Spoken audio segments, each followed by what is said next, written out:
Dieu de gloire qui es aux cieux, à toi la gloire. Dieu de gloire qui es aux cieux, à toi l'honneur, à toi la gloire, à toi la puissance céleste, à toi la gloire, à toi l'honneur. Dieu de gloire qui es aux cieux, à toi la gloire. Dieu de gloire qui es aux cieux.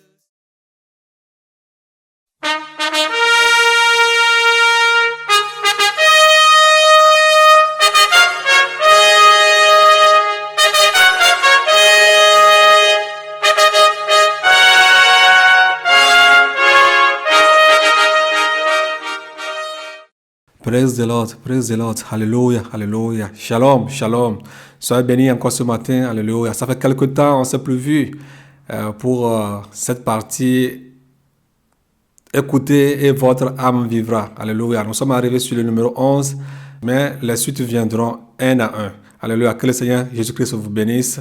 Ne soyez pas découragés, Alléluia. C'est compte tenu du temps et des occupations, mais que la paix du Seigneur Jésus-Christ soit avec vous.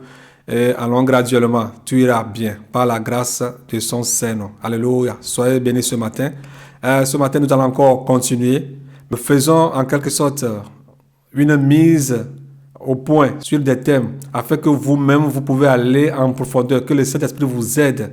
Alléluia. Sur chaque thème, sur chaque circonstance. Alléluia. Afin que nous puissions détecter les pièges de l'ennemi et sortir de tous ces pièges. Que le Seigneur nous fortifie. Ce matin, nous allons commencer avec les excitants, tout ce qui excite. Et parmi ces excitants, je peux citer certains comme le café, la caféine, et puis le cola. Je vais donner deux. Il y a plusieurs excitants, comme le tabac, mais ce matin, je donne deux excitants, comme le café, ou la caféine, et le cola. Alléluia. Des choses que la plupart d'entre nous prennent ou bien consomment afin de pouvoir augmenter les potentialités ou bien les capacités d'éveil. Alléluia.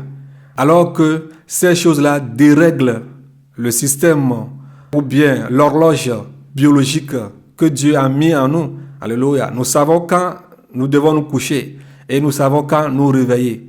Alors, ces excitants comme le cola ou bien le café font en telle sorte que nos heures de sommeil sont déréglées. Le temps où nous devons nous coucher, nous restons éveillés. Et le temps où nous devons nous éveiller, nous dormons. Alléluia. Et cela nous rend un peu déréglés. Nous devenons en quelque sorte des gens déréglés. Alors nous irons dans la parole de Dieu pour voir ce que la Bible nous dit. Est-ce que ce que ces choses-là causent, tout ce que ces choses-là, tout ce que ces cafés-là, ces colas-là que nous prenons, ce que ces choses-là engendrent dans notre vie. Alléluia. Nous devenons déréglés. Et ce que ces dérèglements amènent, nous allons les voir. Et là où ces dérèglements nous conduisent, nous allons aussi les voir. Alléluia. Avant de parler de la colère, plusieurs personnes, pour déjeuner ou bien pour petit déjeuner, prennent le café avant de se rendre au boulot. Alléluia.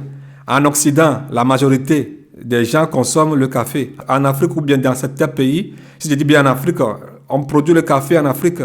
Comme le Ghana et la Côte d'Ivoire, on produit assez de café en Afrique. Alléluia.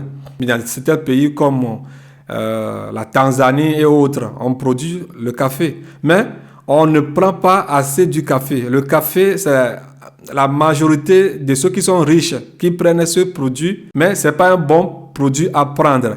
Nous devons savoir que en Afrique, comme partout d'ailleurs, il y a certaines personnes qui prennent le café. Ceux qui ont la capacité d'aller acheter le café, le prennent et le consomment.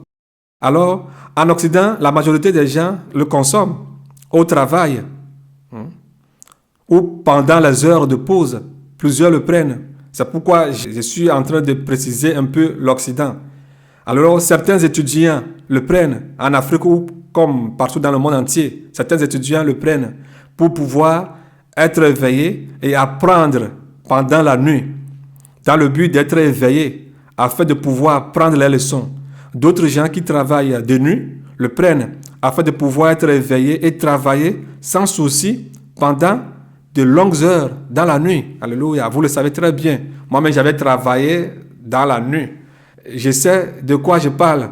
Et après avoir pris le café, les dommages, ce que ça amène après, je connais ces choses-là. Alors, je n'invente rien. Alors, peut-être que vous n'avez jamais travaillé la nuit. Alors, vous me direz que ce n'est pas vrai. Alors, si vous avez une fois travaillé la nuit, ou bien si vous êtes en train de travailler actuellement pendant la nuit, en tant qu'infirmier, infirmière, en tant qu'homme ou bien femme de garde, dans une pharmacie, dans un hôpital, dans un restaurant, dans un hôtel, vous saurez très bien de quoi je suis en train de parler. Chacun le sait. Ou bien si vous êtes aide-ménagère, si vous êtes livreur pendant la nuit, vous saurez de quoi je parle. Si vous êtes gardien de nuit, vous saurez de quoi je parle. Si vous êtes un militaire en mission, un policier en mission, vous saurez de quoi je parle. Si vous êtes un revendeur ou bien un vendeur de nuit, vous saurez de quoi je vous parle. Il y a plusieurs domaines dont la plupart des gens prennent le café. Alors, ou bien le cola. J'ai parlé des élèves pour préparer leurs examens, ou bien pour préparer leurs interrogations. Alors, plusieurs prennent le café ou bien le cola pour pouvoir augmenter les potentialités d'éveil. Alors, le café est un excitant ou bien un antioxydant. Le café stimule le cerveau à être vigilant. Amélioration morale, selon les scientifiques, à la concentration de la mémoire. Alléluia. Le café conduit à des insomnies, des angoisses, un rythme cardiaque plus rapide dû à la caféine. Les sécrétions intestinales provoquent des irritations gastriques. Le café provoque une inflammation de l'intestin. Ceux qui le prennent, ceux qui l'ont une fois pris, savent de quoi je parle. Le café dérègle l'horloge biologique et déstresse, d'où la colère ou bien les colères. Alléluia. La majeure partie de ceux qui consomment le café sont colériques, que l'on l'accepte ou pas. Vos heures de sommeil sont déréglées. Le jour ou la nuit, les heures où vous deviez dormir, vous êtes éveillé. Et les moments où vous deviez être éveillé, vous dormez. D'où une prise fréquente afin de pouvoir stabiliser vos habitudes. Mais ce que vous ne pouvez jamais, ce que vous ne pourrez jamais, si vous êtes déréglé, vous ne pourrez jamais revenir comme auparavant. Ceux qui travaillent la nuit le savent. Parce que la nuit, vous savez que vous devez dormir. Mais quand vous prenez le café et vous travaillez, le jour, quand vous essayerez de dormir, 1 heure de temps, ou bien demi-heure, ou bien 30 minutes, ou demi-heure, ou bien 2 heures de temps, ça fait que vous ne pouvez plus dormir. Parce que la nuit est faite pour dormir et le jour est fait pour travailler. Alléluia. Alors, si vous prenez le café, alors vous êtes déréglé. Vous êtes déréglé. Pour l'expérience personnelle et non scientifique, quand vous prenez le café, quelques heures après, tu n'es plus la même personne. Tu n'es plus la même chose. Tu réponds aux gens d'une manière ou d'une autre sans le savoir. Manque de tempérance, manque de maîtrise de soi dans les actes et décisions. Tu es agité et tu agis mal sans le réaliser. Comme un alcoolique qui, après être réveillé de son alcoolisme, réalise des dégâts qu'il a commis autour de lui. Par tes raisonnements, tu es colérique et agressif. Tu peux le nier, mais c'est ça. Dieu est contre la colère. Alors si les caféines provoquent la colère, nous rend agités, nous empêche de pouvoir dormir comme il le faut, Peut-être tu vas me dire que non, je travaille dans la nuit, je n'ai pas de choix, je dois prendre le café. Et on ne te dit pas de ne pas travailler la nuit. Mais quand tu travailles la nuit, et si tu prends le café, ou bien si tu prends le cola, ou bien si tu prends d'autres excitants, hein, pour pouvoir augmenter tes potentialités mentales, afin d'être éveillé, sache-le que tu es déréglé. Et ça conduit à la colère. Tu deviens colérique. Or que la Bible nous dit, dans 1 Jean 3, 15, que quiconque hait son frère est un meurtrier. Quiconque se met en colère contre son frère est un meurtrier. Alléluia. Alors, quand tu te mets en colère, tout ce que tu vas faire serait contre Dieu. Comme Exode 20, verset 13, on nous dit, tu ne tueras point. La Bible nous dit que celui qui se met en colère contre son frère est un meurtrier. Alors, si tu deviens meurtrier, comment est-ce que tu peux aller au ciel? Alors, si tu deviens meurtrier, comment peux-tu aller au ciel? Ou bien si tu vis en permanence dans le tas de la colère, matin tu es colérique, le soir tu es colérique, quand tu reviens à la maison, tu es comme un chien. Tes enfants, ta femme n'arrivent même pas à se tenir devant toi pour causer ou bien pour faire quoi que ce soit. Tu es devenu comme un chien. Et tu cries, tu fais ah, ah, ah. Tu es colérique. Alors, sache-le que si toi, un frère, une soeur, en ce moment-ci, si tu m'écoutes, tu dois savoir que, et réaliser que la plupart de tes colères, je ne dis pas tout. Que si tu prends le café, sache-le que ce café, ou bien ce cola, ou bien ces excitants que tu prennes, tu dois savoir qu'ils font partie, de ton état colérique. Et tu dois abandonner le café. Je sais qu'en Afrique, c'est difficile à trouver de l'argent pour prendre du café. Pour tout le monde. Mais en Occident, tout le monde, même un enfant, un petit, les enfants le prennent. Les grands le prennent. Tout le monde prend le café. Pour le petit déjeuner, pendant le temps de pause, on le prend. Mais sans savoir ou bien sans connaître les réalités qui sont derrière ces choses. Alors s'il y a quelque chose que nous prenons, qui nous pousse à la colère, et que nous savons très bien que la colère n'est pas de Dieu, alors évitons ces choses. Deutéronome chapitre 5 verset 17 on le dit, que tu ne tueras point. Comme Exode 20 verset 13 on le dit, que tu ne tueras point. Et c'est la Bible nous dit que celui qui se met en colère, comme Matthieu 5 verset 22 nous le dit, comme 1 Jean 3 nous le dit, quand tu te mets en colère contre ton frère, c'est-à-dire tu le hais, alors tu deviens un meurtrier. Tu deviens un meurtrier, tu deviens un tueur, sans le savoir. Alors si on te dit que tu es tueur, ou bien tu es un sorcier, ou bien tu es un tueur, tu vas dire que hey, il m'a traité de tueur, oh, je n'ai jamais tué quelqu'un, oh. Mais c'est ce que nous dit la Bible. Et si le café peut nous pousser à aller là-bas, alors abandonnons le café, abandonnons les colas pour ceux qui n'ont pas la capacité d'acheter ou bien de prendre le café, qui n'ont pas les moyens pour prendre le café, prennent les colas. Alors abandonnons ces excitants. Ces choses-là ne sont pas bonnes. Si tu prends le café, tu es colérique. Tu dois le savoir. Le café n'est pas bon à prendre. Et surtout à nous les chrétiens, nous devons abandonner le café. Si nous savons que la colère ne vient pas de Dieu, ou bien ceux qui se mettent en colère sont des tueurs, sont des meurtriers, et la Bible nous dit de ne pas tuer, tu ne tueras point, alors nous devons éviter ces excitants. Ces choses qui nous poussent. C'est pourquoi on les appelle les excitants. Ces choses qui nous poussent, qui nous éveillent d'une manière ou d'une autre. Et ces éveils-là ne viennent pas de Dieu. Et après ces éveils, vous allez voir que la personne va commencer à être colérique. C'est comme si on est en train de tirer les artères de ton cœur. Ceux qui prennent du café le savent. C'est comme on est en train de tirer les artères de ton... Si tu prends le café le matin, avec des œufs ou bien du pain, pendant les heures de pause, tu prends aussi le café. Quand tu reviens à la maison, tu es fatigué d'une manière ou d'une autre. Tu es fatigué. À moins que tu n'as jamais pris le café. Mais si tu as une fois pris le café, tu sauras de quoi je parle. Tu es fatigué et tes réactions sont autrement. Tu n'as plus la maîtrise de soi. Tu es déréglé. Tu as de l'insomnie, des angoisses. Tu vois qu'il y a des battements dans ton cœur.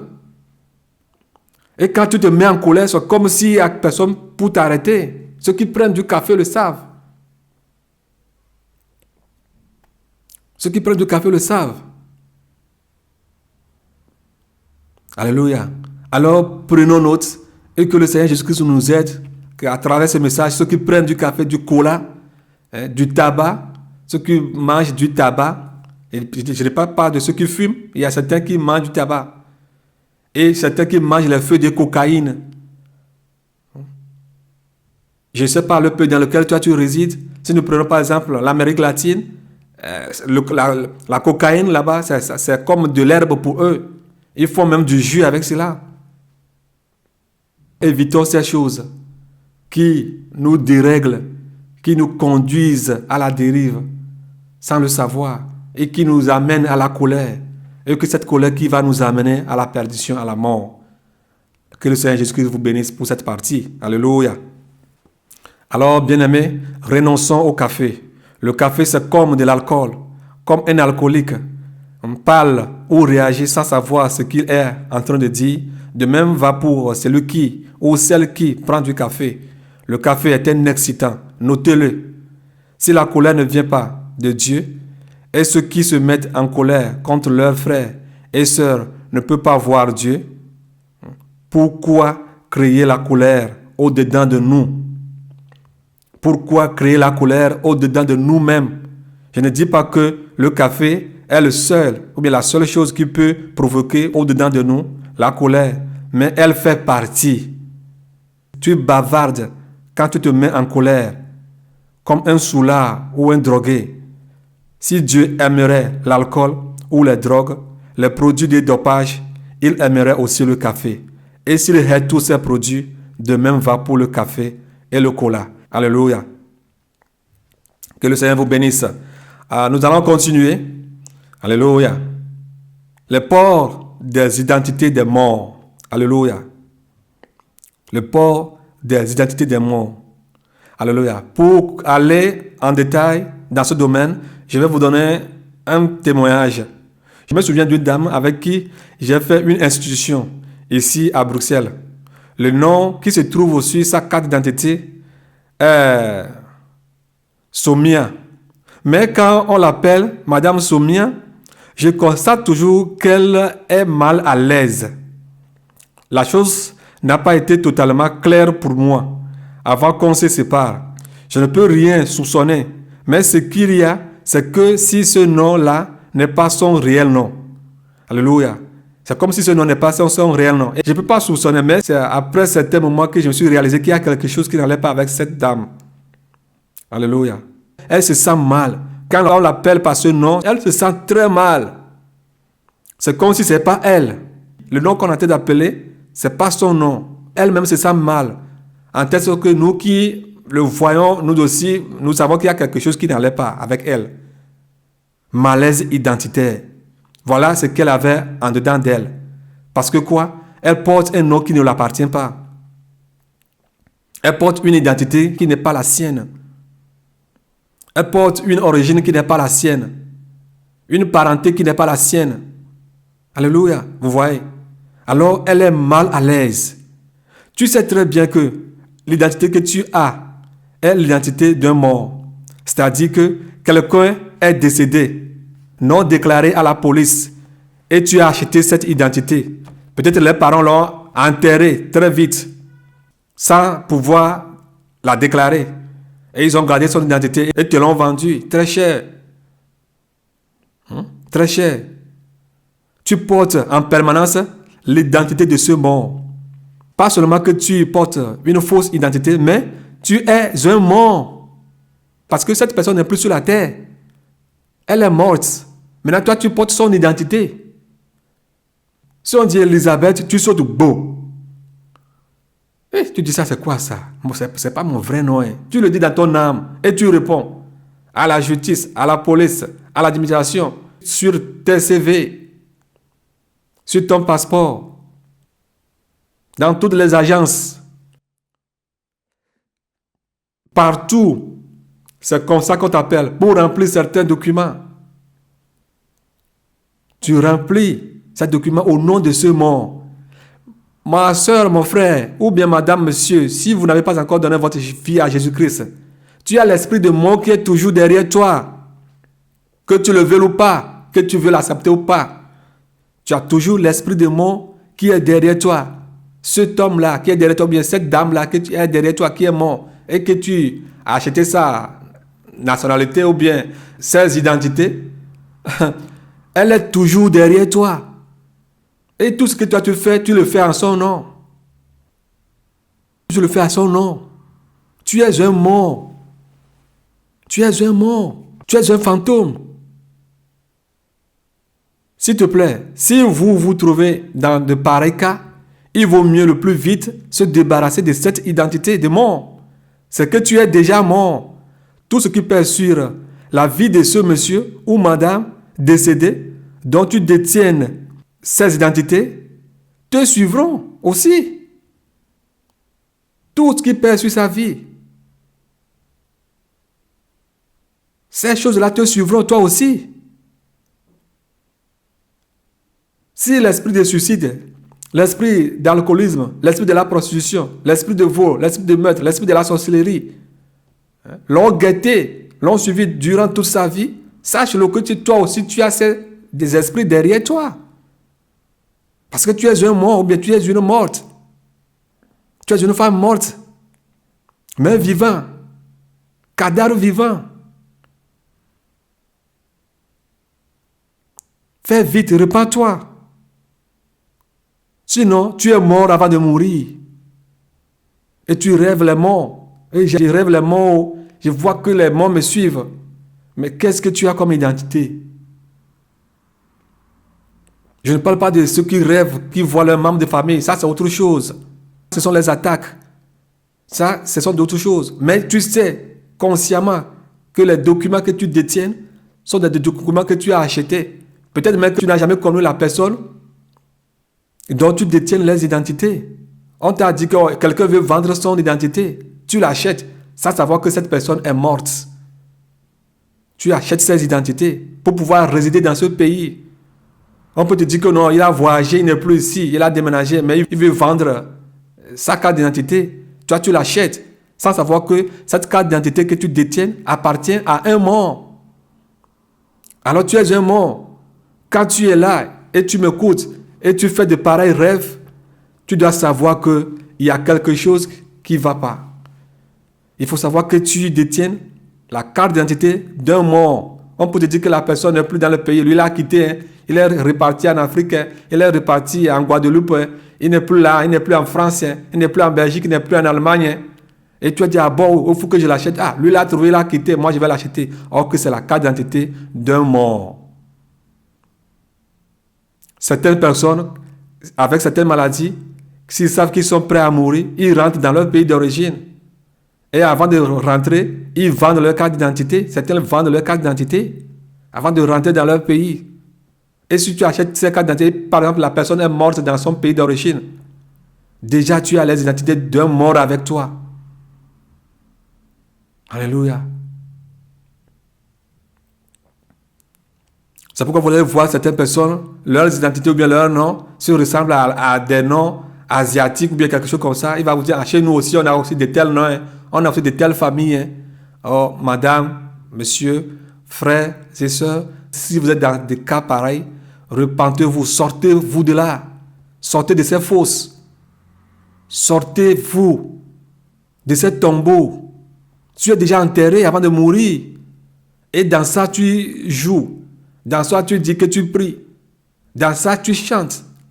Dans ça, tu dis, tu cries la sainteté, sainteté, sainteté. Dans ça, tu dis que tu es chrétienne, chrétienne. Dans ça, tu espères raconter ton Dieu. Alors, repens-toi. Jette vite ces trucs-là. Fais vite la restitution. Fais vite la restitution. Tu es déjà mort. Tu es déjà mort. Que te dit ta conscience après avoir écouté ce message? Qu'est-ce que ta conscience te dit? Que le Seigneur t'aide et qu'il touche ton cœur. Alléluia. Alléluia. Praise the Lord. Praise the Lord. Alléluia. Nous allons encore continuer.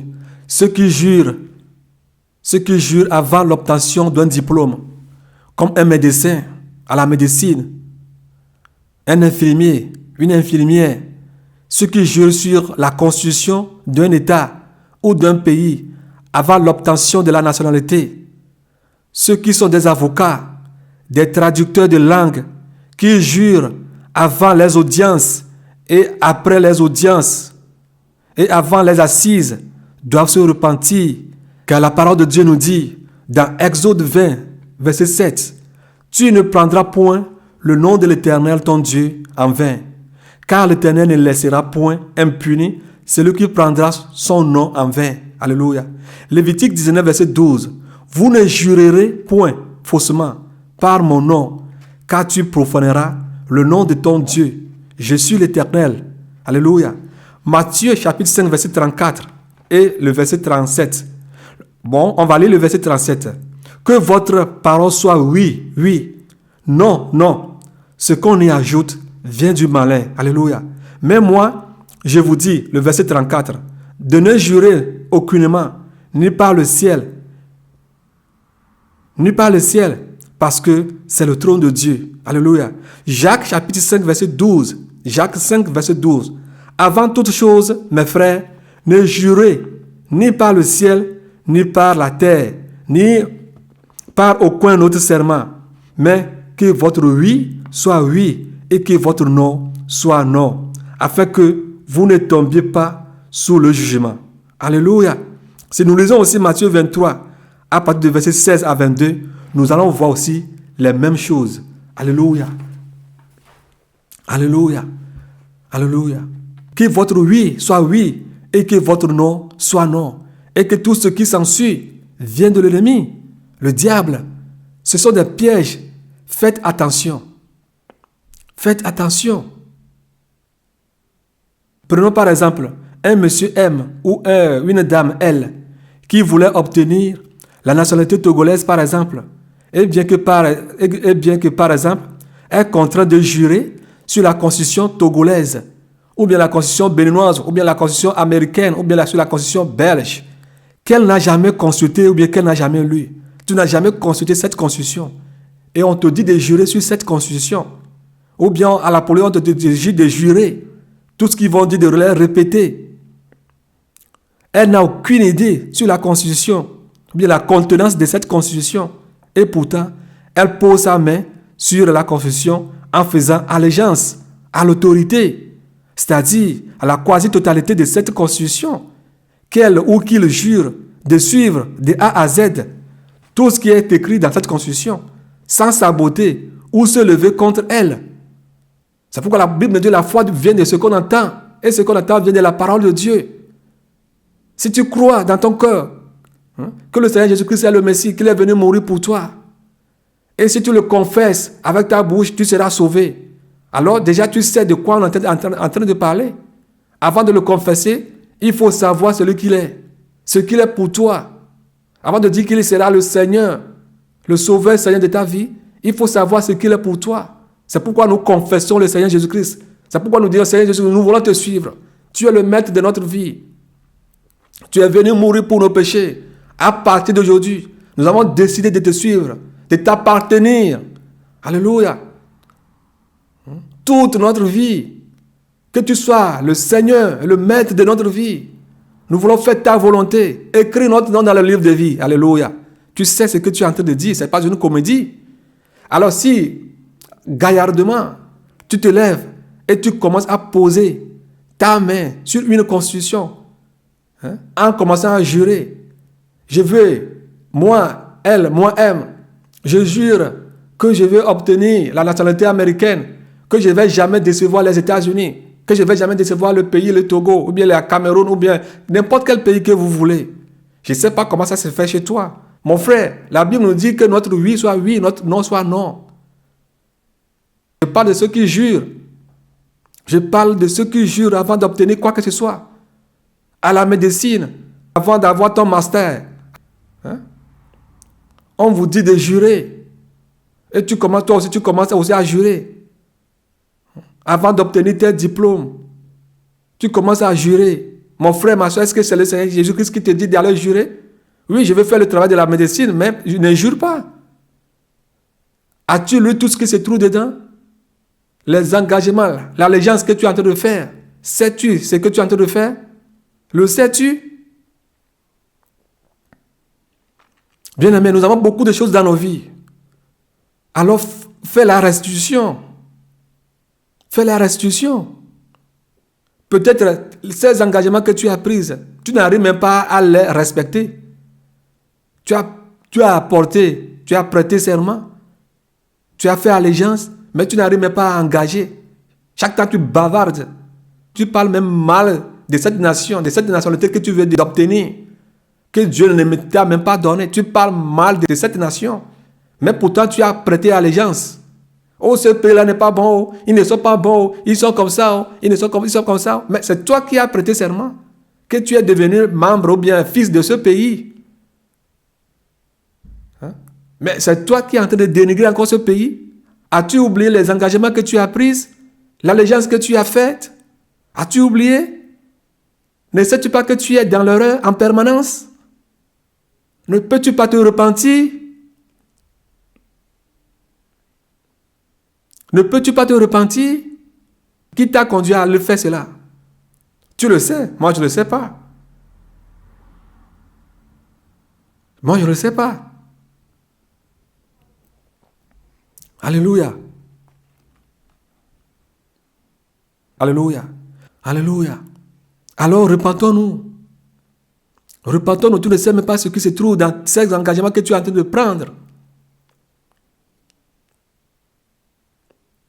Alléluia. Nous allons continuer. Message à tous les conducteurs. Évitez les excès de vitesse. S'il est mentionné que vous deviez rouler à 64, à 70 km/h, ne roulez pas à 120 km/h. C'est une infraction. C'est une infraction. S'il est écrit, s'il est mentionné sur un panneau de rouler à 70 km/h, roule à 70 km/h. Parce que tu commences à rouler à 120 km/h, soit disant que tu es en retard, que tu vas rattraper l'heure, il faut savoir que tu es dans l'erreur. Et si tu faisais l'accident à ce moment-là, si tu mourais, qu'iras-tu dire à ton Dieu? Parce que tu es dans l'erreur. Tu es en infraction. Si elle est écrit 70 km/h, il faut savoir que c'est 70 km/h. Ne dis pas que non, ce sont ces autorités qui ont mentionné ça. Moi, je peux rouler. Il n'y a personne sur la route. Mais tu ne sais pas si quelqu'un sortira de quelque part. Alors, respectons les vitesses. Les vitesses mentionnées sur les panneaux, respectons-les de A à Z. L'ennemi contrôle tout. L'ennemi contrôle tout. Il regarde tout. Alors, craignons notre Dieu. Ça, respectons-les. Respectons-les. Dans ce domaine, respectons-les. Au niveau des feux rouges, respectons-les. Alléluia. Au niveau des stationnements, respectons-les.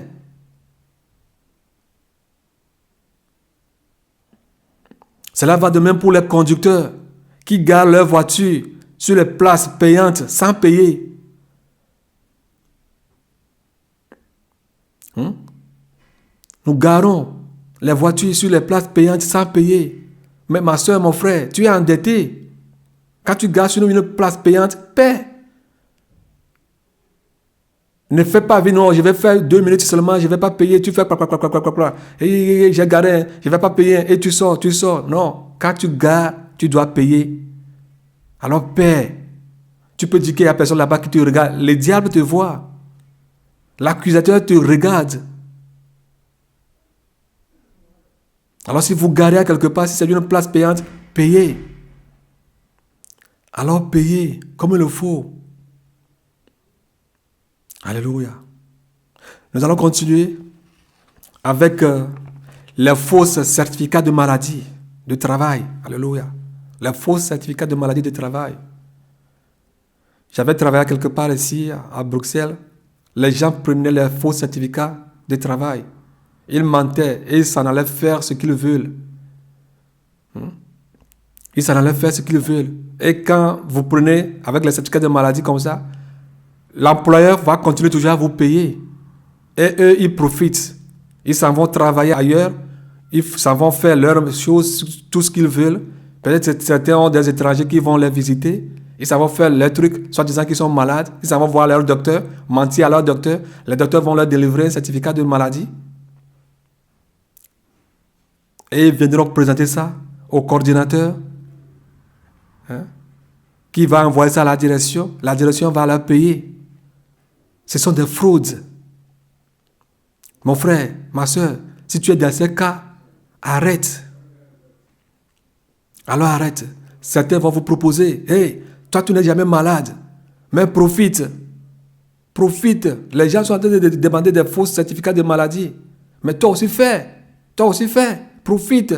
Profite. Toi tu es toujours là. Oui, mon frère, obéis à ton Dieu. Crains ton Dieu. Si tu n'es pas malade, ne t'en va pas demander un certificat de maladie de travail. Tu fraudes. Tu fraudes. Ne le fais pas. C'est une fraude. Tu vis dans le mensonge. Alléluia.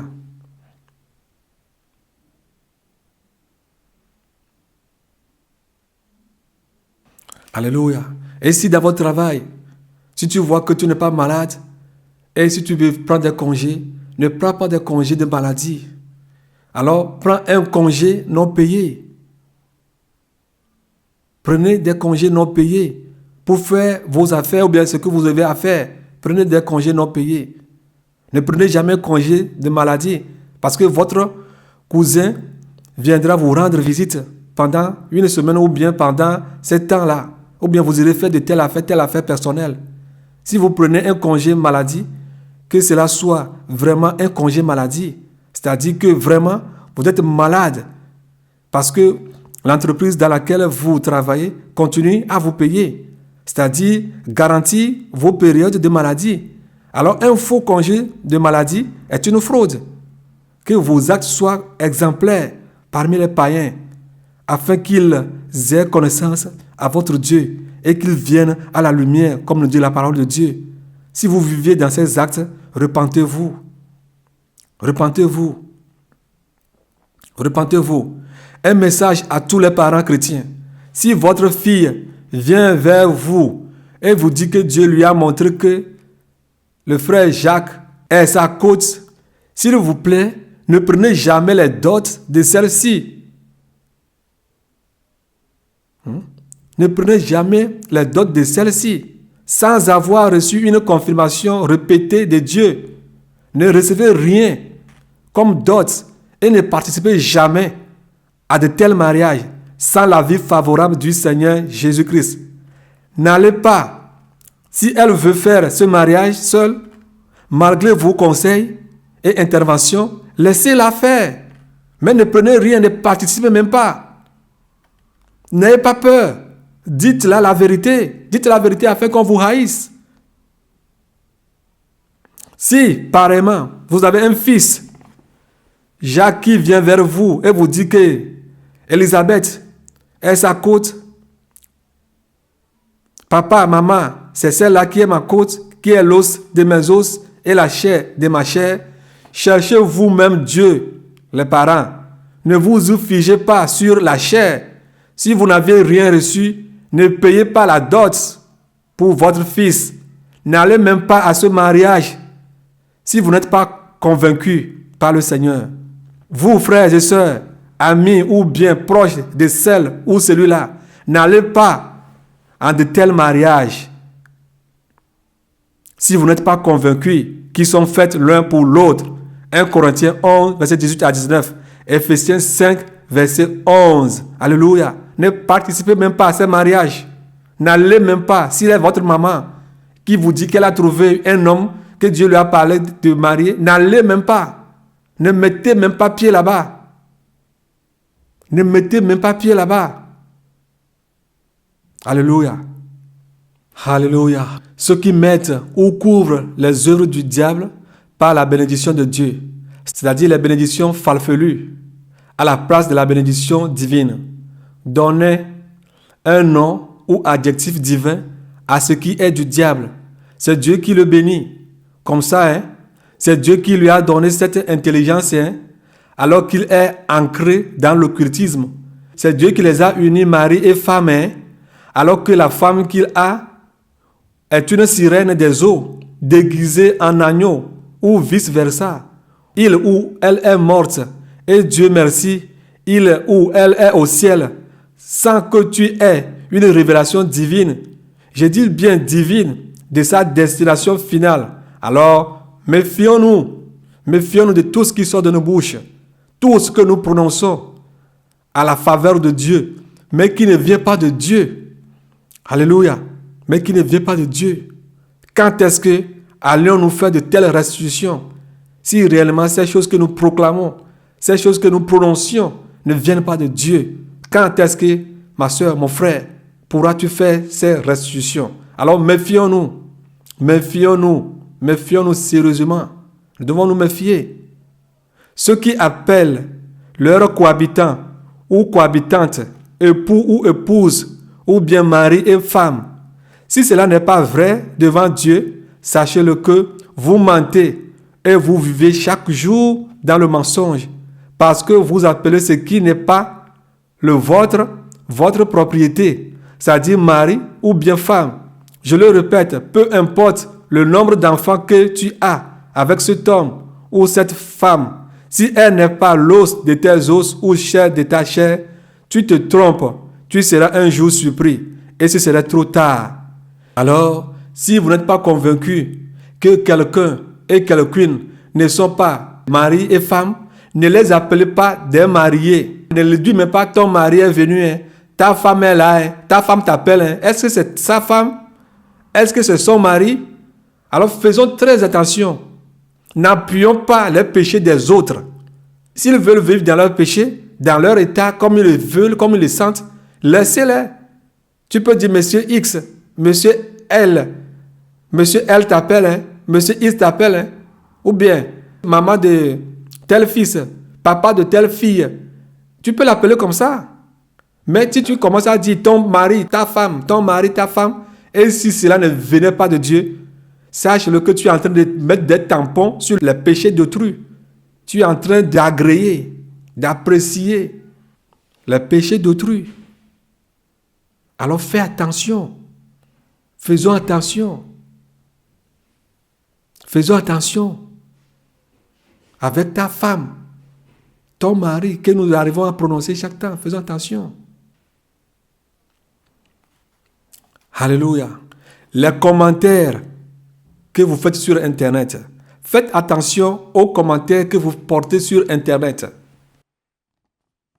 Et mesurez, voir si vos commentaires font Dieu menteur ou pas. Ou bien, si vos commentaires sèment le doute dans les gens. Parce que tout est noté au ciel, mon frère, ma soeur. Il est écrit. Tout ce que tu fais, tout ce que tu commentes sur Internet, tout ce que tu commentes sur les vidéos, tout est écrit, tout est mentionné au ciel, tout ce que tu es en train de dire. Il faut que tout ce qui sort de ta bouche, tout ce que tu écrives, tout ce que tu écriras en dessous des vidéos, soit pour la gloire de Dieu. C'est pourquoi nous laissions cette partie pour les gens, afin qu'ils puissent commenter. Peut-être tu vas demander un conseil, peut-être tu vas demander une direction. On peut t'aider dans cette direction. C'est pourquoi on a laissé les places pour les commentaires. Les places des commentaires ne sont pas là pour nous apprécier ou bien faire quoi que ce soit. Il faut que tout ce que tu écriras fortifie ou bien fait avancer l'œuvre de Dieu. Mais si tout ce que tu mentionnes, tout ce que tu écris met du doute dans les gens, alors fais attention. Il y avait un monsieur qui m'avait écrit de Portugal. Il m'a dit que Isidore, vraiment aide-moi. Quand j'avais commencé à écouter les messages, cela me fortifiait. Mais avec le temps, quand je voyais les commentaires que les gens mettaient en dessous des vidéos, cela a commencé à mettre du doute en moi. Ce qui fait que je suis encore retourné encore en arrière. Prie pour moi. Alléluia. Vous voyez? Alors c'est ce que tu as écrit. Peut-être ce que tu as mentionné. C'est ça qui a créé du doute en celui-là. Ah, le jour-là, tu en rendras compte. Parce que c'est toi qui l'as tué. S'il meurt, c'est toi qui l'as tué. Alors faisons attention. Faisons attention. Alléluia. Alléluia. Et si vos commentaires sèment de doute, alors il faut savoir qu'il est écrit que celui qui n'est pas avec moi est contre moi. Et celui qui n'assemble pas avec moi disperse. Matthieu 12, verset 30. Et Luc 11, verset 33. Matthieu 12, 30 et Luc 11, 33. Parce que tu n'assembles pas avec le Seigneur, tu disperses les gens. Tu ne veux pas que les gens croient à ce que Dieu est en train de leur dire. Tu sèmes du doute en eux. Tu sèmes la confusion en eux. Et ils commencent à dire, qu'allons-nous faire? Qu'allons-nous faire? Qu'allons-nous faire? Alors, ce sont tes œuvres. Ce sont tes œuvres qui les fait trembler, qui fait qu'ils ne sont pas stables dans la parole de Dieu, ou bien dans ce que Dieu est leur en train de dire. Alors, fais attention. Fais attention. Gare à toi. Fais attention. Attention. Tout est noté.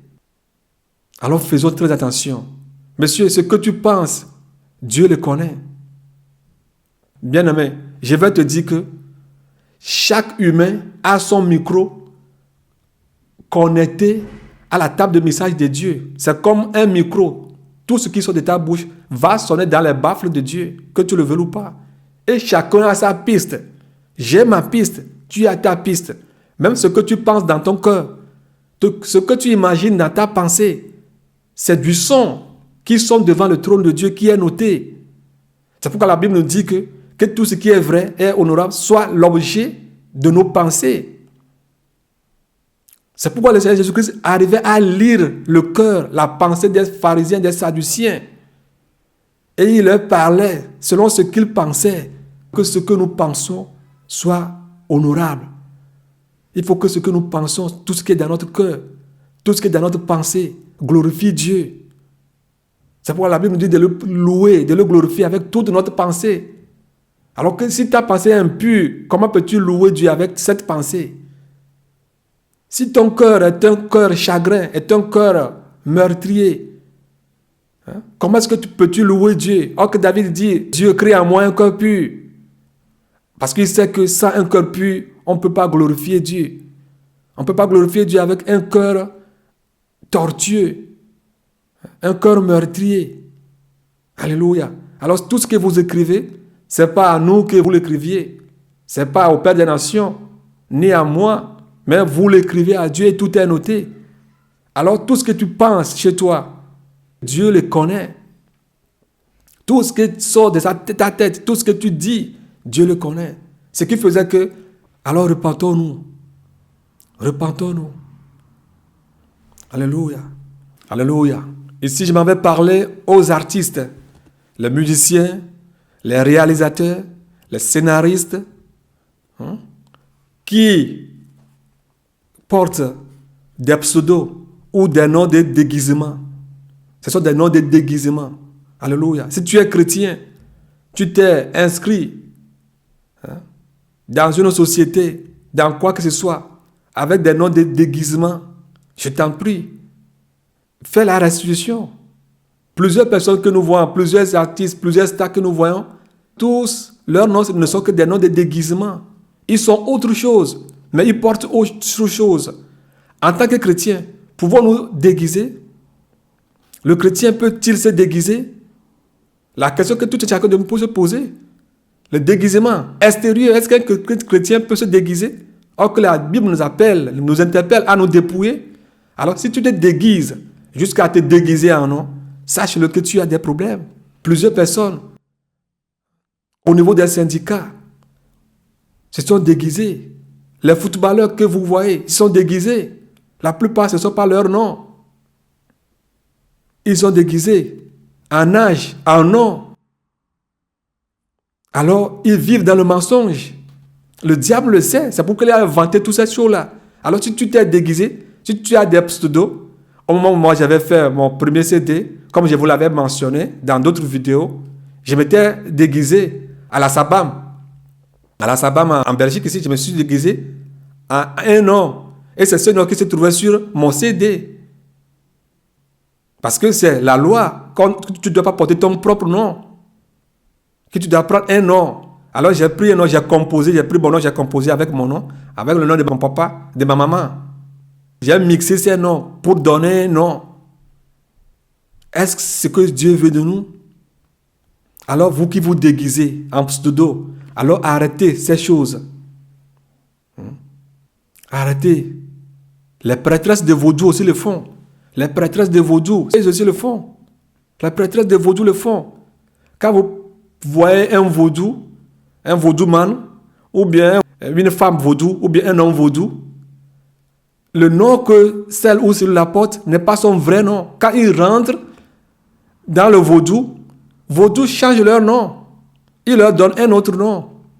Et c'est ce nom qu'ils doivent porter jusqu'à la fin de leur mort. Et à la fin de leur mort maintenant, vaudou n'accepte jamais que ces gens-là portent ces noms pour mourir. On doit lever le nom là qu'ils portent. Vous voyez comment est-ce que le diable est méchant. Ce nom qui les a obligés à porter, maintenant à leur mort maintenant, le même vaudou, le diable leur dit qu'ils doivent enlever ce nom. Alors à leur mort, on doit encore faire des cérémonies pour enlever ce nom de vaudou. Que celui-là ou bien celle-là a porté durant toute sa vie pour servir le diable. Est-ce que vous voyez? Ce sont des pseudos. Ce sont des pseudos qu'ils portent. On va l'appeler Gbenahi, Gbenayo, Ogunagbi, Ogunagba, tout ça là. Ce ne sont pas leurs vrais noms. Plusieurs ont ces noms. Toi, prêtresse de vaudou, si tu es dans cette situation, si tu écoutes ce message, donne ta vie à Jésus-Christ. Enlève ce nom le plus vite possible. Enlève ce nom. Enlève ce nom. Ce nom de condamnation. Enlève cette étiquette-là sur ta vie. Enlève-la sur ta vie. Enlève-le sur ta vie. Enlève-le sur ta vie. Pourquoi, après leur mort, on ne les laisse pas porter ces noms jusqu'à là où ils vont? Vous voyez comment est-ce que le diable est méchant. Vous voyez comment est-ce qu'il est méchant. Alors vous qui portez ces noms, je parle aux artistes. Enlevez tous ces noms.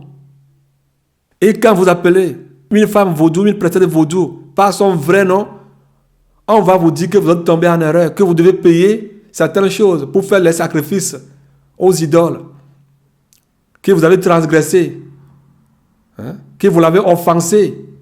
Vrai ou faux? Au Togo, je sais qu'il y a ça. Au Bénin, la même chose. Mais je ne sais pas, dans votre pays, je ne sais pas ce qu'il y a. Mais chez nous au Togo, au Bénin, il y a ça. Quand tu appelles le nom d'une femme ou bien d'un homme qui s'est converti en vaudou, si tu l'appelles par son vrai nom, on l'appelle par exemple Hamid ou bien Elisabeth, elle va tomber en transe et on va t'exiger à payer certaines choses pour réparation. Vous voyez, ce n'est pas quelque chose qui est hasard, c'est très sérieux. Et le diable a mis cela aussi dans le monde. Le diable aussi a aussi civilisé cela aussi. Et plusieurs personnes, vous allez le voir avec un nom qui n'est pas le leur. Alors, repentons-nous. Si vous avez ce message, si vous portez de tels noms, ou bien si vous êtes en train de porter de tels noms, de ces pseudos, enlevez-les le plus vite possible. Que le Seigneur Jésus-Christ vous bénisse. Satan est malin. Tous les stars que vous connaissez, surtout les artistes, vivent sur les pseudos. Satan est malin. Il sait que vous vivez dans le mensonge avec lui. Si vous avez ces pseudos, abandonnez ces choses. Sortez du milieu d'eux et donnez vos vies à Jésus-Christ. Les loteries Visa, alléluia. Tout ce qui est loterie, peu importe, est vraiment hasard. Parce que Dieu hait les jeux de hasard. Dieu n'est pas un Dieu de hasard. Dieu n'est pas un Dieu magique, c'est-à-dire des visas par hasard, c'est-à-dire qui ne proviennent pas de Dieu, comme le jeu de hasard. Attention et attention, ceci est un filet par lequel Satan a attrapé plusieurs personnes. Regardez les voies par lesquelles gagnent amèrement les gens les loteries Visa. Regardez les voies par lesquelles ils gagnent les loteries Visa. Pour voyager aux États-Unis, des voies de perdition éternelle, des escroqueries, des faux et usage de faux. de la sorcellerie, de l'envoûtement, du fétichisme, occultisme, les gages, les prêts hypothécaires, de la prostitution, des mariages involontaires, les emprunts accompagnés des serments diaboliques, des promesses, des pactes utopiques. La liste est longue pour vous dire la loterie Visa égale 666. La loterie Visa égale 666. Vous voyez tous ceux qui sont mariés, tous ceux qui sont mariés. Par exemple, X, la femme, ou bien elle, l'homme, a gagné la loterie Visa. Déjà, lui-même, il a commencé par le mensonge de la loterie Visa. Tout ce qu'il a mis sur Internet, tout ce qu'il a donné comme renseignement est faux. Alléluia. Et maintenant, il n'a pas de l'argent. Maintenant, c'est maintenant qu'il va commencer à aller faire des mariages arrangés avec certaines personnes qui sont riches, qui veulent aussi aller aux États-Unis. Il va aller faire des mariages avec ces gens-là. Et avec ces mariages, maintenant, ils vont se rendre aux États-Unis comme mariés. Et comme mariés, c'est là-bas où va commencer la débauche. Certains se sont mariés comme ça. C'est arrivé là-bas, la femme plaît à l'homme, ou bien l'homme a commencé à plaire à la femme. Maintenant, ils ont commencé par se coucher. Ils ont commencé par donner des enfants. Alléluia. Devons-nous abolir la loterie Visa ou bien devons-nous supporter la loterie Visa?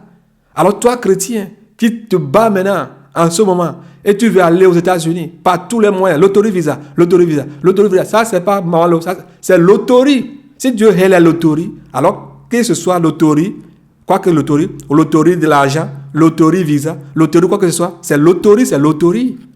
Loterie Visa, c'est 666. Voilà tout ce qui sort de là.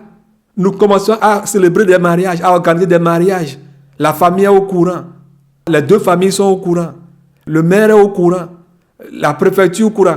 Voilà, nous mettons les maires en problème. Nous-mêmes en problème. Nos familles en problème. Et nous disons que nous voulons aller au ciel. Mon frère, ma soeur, qu'as-tu eu avant d'arriver aux États-Unis? Tu le sais. Si ce sont des loteries Visa, tu le sais. Si tu as fait des mariages arrangés pour arriver aux États-Unis, toi-même tu le sais. Toi-même tu le sais. Alors réparons ces choses. Nous ne pouvons pas être dans ces choses et être enlevés. Le diable le sait très bien. C'est pourquoi il ne veut pas que ces choses-là sortent. C'est pourquoi il ne veut pas que vous écoutez ces messages.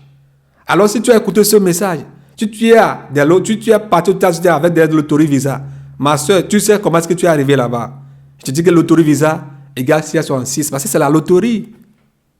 C'est la loterie. C'est la loterie. Et tous ces gens qui ont gagné le loterie Visa, tout ce qu'ils ont mentionné depuis leur départ jusqu'à leur arrivée, le travail qu'on va leur donner à faire, arriver là-bas, après ils commencent à sortir, ils ne veulent même plus faire ces travaux, ils ne veulent plus faire ces boulots, ils commencent à chercher d'autres boulots. Mais c'est un engagement que tu avais pris. Ils commencent à rentrer dans d'autres choses. Certaines personnes sont rentrées en armée. Oh non! Non, non, non, non, non, non, non, non. Aujourd'hui, plusieurs sont en armée. Plusieurs sont pucés. Plusieurs personnes ont gagné le loterie Visa. Ils sont arrivés aux États-Unis. Ils n'ont plus le choix. Ils n'ont pas la nationalité. Ils veulent avoir la nationalité. Maintenant, on va leur pousser à rentrer dans l'armée. Ils vont rentrer dans l'armée. Et en armée, plusieurs sont pucés aujourd'hui. Plusieurs militaires américains ont les puces dans leurs bras. Au nom de la sécurité. Qu'on puisse les surveiller partout. S'ils sont kidnappés à l'étranger ou bien au cours des missions. Il y a beaucoup de choses. Bien aimés, ne rentrons pas dans ces filets. Ce sont des filets que le diable a étalés. Ne rentrons pas dans ces filets. Fuyons ces voies. Est-ce que tu es sur le point de jouer au loterie Visa? Je t'interpelle. Abandonne ça le plus vite possible. Est-ce que tu as déjà gagné le loterie Visa pour te rendre aux États-Unis? Je t'interpelle. Jette ça le plus vite possible.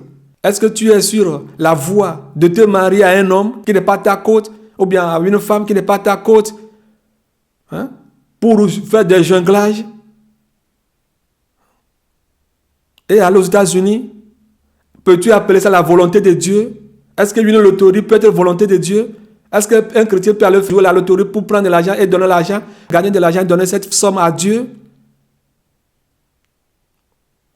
Quel nom devons-nous donner à ces choses? Les choses illicites. Ephésiens 5, verset 11 nous dit: ne prenez pas part aux autres infractions des ténèbres, mais plutôt condamnez-les. Nous devons condamner cette loterie Visa. Parce que ça conduit beaucoup de personnes en enfer, à la débauche. Certaines personnes, comme ils se sont mariés avant de quitter, ils ont fait ce mariage avec ces gens-là. Arrivés là-bas, ces gens vont commencer à se coucher avec elles. Elles se sont tombées enceintes.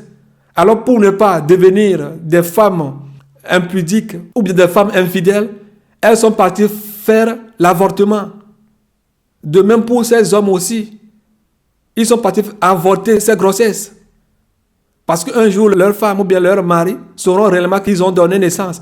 Et certains, arrivés là-bas, comme l'homme avec qui ils se sont mariés avant d'arriver là-bas, l'homme là lui plaît, ou bien la femme là lui plaît. Comme l'homme qui est au pays, ou bien la femme qui est au pays est très méchante, ou bien l'homme est très méchant, ils ont envoyé des lettres, ou bien des commissions à ces hommes, ou bien à ces femmes. À partir d'aujourd'hui, entre toi et moi, c'est fini. Fais ta vie, moi aussi je vais faire la mienne ici. Et comme ça, les foyers sont brisés. Les enfants sont dispersés. Certains enfants ont suivi leur maman, d'autres ont suivi leur père. Et il y a du désordre. Et aujourd'hui, les chrétiens apprécient ces choses-là. Les chrétiens, les pasteurs prient pour ces choses-là. Les pasteurs prient pour les fidèles d'avoir les loteries visa. Et nous acclamons ces choses-là. Ces choses que Dieu hait. Alors, haïssons ce que Dieu hait. Ne les supportons pas. Haïssons-les. Détestons tout ce que Dieu déteste. Et toi aussi, tu es sur le chemin de jouer au loterie visa. Ou tu dis aux gens qui gagnent à cette loterie que Dieu les aide ou bien que Dieu les bénit. Est-ce cela une bénédiction? Peut-on appeler ces choses des bénédictions? Peut-on appeler une loterie une bénédiction? Alléluia. Alléluia. Alléluia. Alléluia. D'autres ont fait des pactes du fétichisme avant d'aller emprunter de l'argent chez quelqu'un ou chez quelqu'une. D'autres ont fait des envoûtements à leurs parents, à leur maman. D'autres ont fait la prostitution avec certaines personnes de haut rang dans leur pays, dans leur société.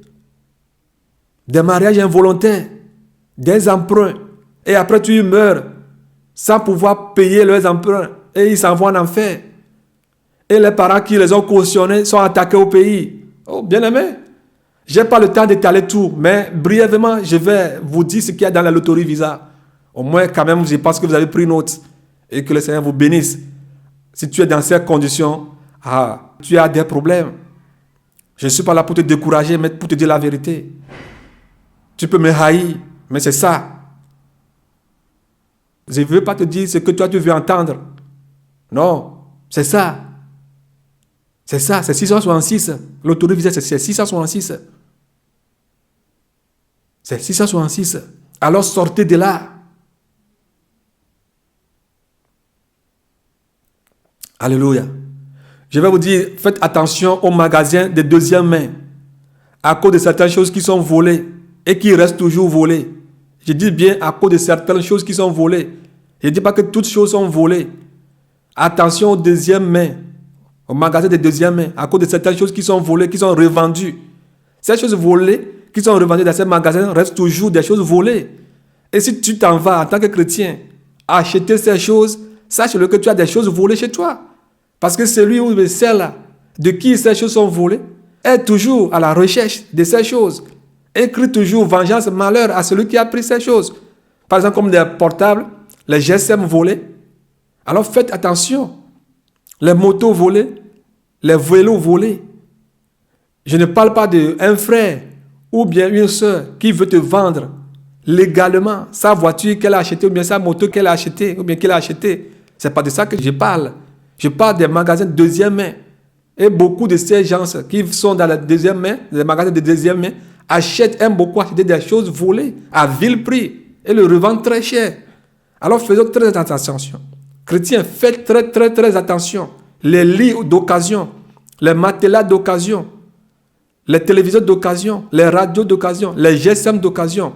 Faisons très attention. Alléluia. Faisons attention. Je ne dis pas que tout est volé, mais faisons attention. Si tu as de l'argent pour acheter quelque chose de neuf, va acheter quelque chose qui est neuf, avec un reçu. Ou bien achète quelque chose qui est neuf. Alléluia.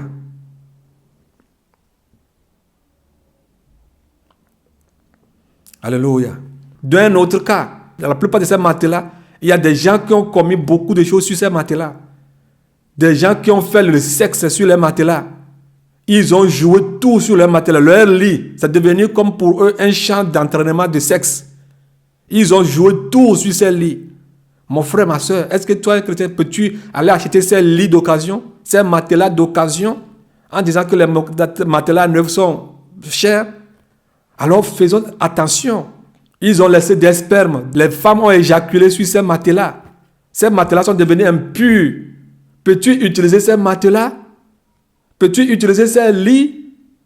Ça, c'est une deuxième chose dont je vais vous parler. Alors, évitez ces choses. Évitez les matelas d'occasion, les lits d'occasion. Ils ont fait des danses sataniques sexuelles sur ces matelas. Et toi maintenant, tu vas commencer à utiliser ça. Ces matelas, ces lits sont en quelque sorte envoûtés. Alors évitons-les. Alléluia. Ces matelas peuvent vous contaminer. Soyez vigilants et éveillés. Et d'autre part, dans le livre de Lévitique, la Bible dit à propos de la gonorrhée. Si l'homme a de la gonorrhée et s'il se couche sur un matelas, ou bien il s'assoit quelque part, si quelqu'un s'assoit sur ce matelas ou bien s'assoit là-bas, la personne sera impure. Ou bien si l'homme l'a éjaculé sur ce matelas, ou bien sur ce lit, si quelqu'un se couche sur ce lit, la personne deviendra impure. Alors, la Bible aussi en parle. La Bible aussi en parle. Je n'imagine pas. Les femmes dans le temps d'impureté se couchent sur ces matelas. Nuit et jour, ces matelas sont devenus impurs. Faisons très attention. Alléluia. Faisons attention aussi pour les frères et sœurs qui sont en Occident ou bien en Afrique, qui allaient laver vos habits dans les machines à laver publiques. Je parle bien des machines à laver publiques. Alors si vous avez des bassins à la maison, lavez vos habits dans vos bassins. Mais si les gens s'en vont laver leurs habits, leurs sous-vêtements, leurs slips, les femmes en menstruation, dans le temps d'impureté, lavent leurs impuretés dans les machines. Et toi, tu viens laver tes habits dedans. Toi aussi, tu deviens impur. Et si la trompette sonnait en ce moment-là, est-ce que tu peux être enlevé? Alors, j'interpelle tous ceux qui sont en Occident, les sœurs et frères, évitez les machines à laver publiques.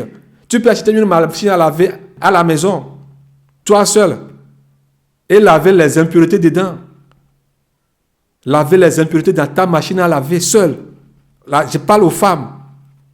Et cela doit être consacré seulement qu'à toi. Pas faire des mélanges. Si tu laves tes slips, tu laves tes vêtements dans ces machines à laver. Et les enfants, les femmes, les hommes aussi lavent les choses dans ces machines. Sache que tu es en train de les contaminer. Si tu laves quelque chose dedans et aussi le laves directement, tu verras que s'il porte ses habits, s'il y a la trompette qui sonnait, ce que dit la Bible, qu'est-ce qu'ils ont fait dans Lévitique 11? Qu'est-ce que ces gens-là vont devenir? Bien-aimés, les machines à laver publiques, là, ce sont des pièges que le diable a mis en place. Si tu n'as pas les moyens pour acheter une machine à laver, achète un bassin. Lave tes choses à la main. Lave tes choses à la main. Vous qui amenez vos choses au lavage à sec, arrêtez ces choses. Là, on lave les choses des femmes dans ces machines. Les impuretés des femmes dans ces choses. Et on lave vos habits aussi, vous devenez impurs. Alors soyons éveillés, soyons vigilants, ne dormons pas. Il y a des pièges partout. Lave tes choses avec la main, avec une bassine. C'est fini. Où est le problème? Où est le problème? Que le Seigneur Jésus-Christ vous bénisse, qu'il vous garde. Nous allons nous arrêter ici. Nous allons continuer prochainement. Que le Seigneur vous fortifie et que vous preniez note. Et repentons-nous sincèrement et prenons les choses au sérieux. Alléluia. Que la paix du Seigneur Jésus-Christ qui ne suit pas toute paix soit avec vous et vous garde. À la prochaine. Shalom, shalom, shalom.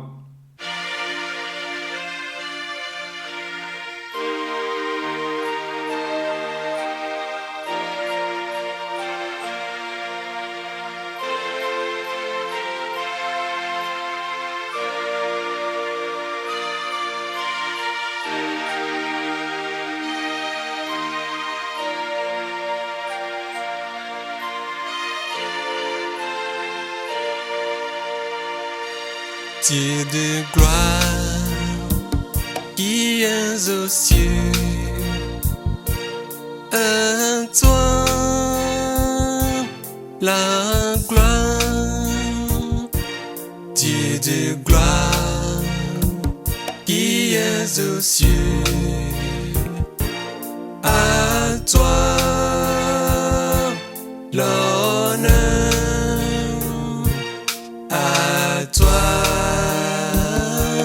la gloire, à toi la puissance céleste, à toi la gloire, à toi l'honneur, Dieu de gloire, qui es aux cieux. À toi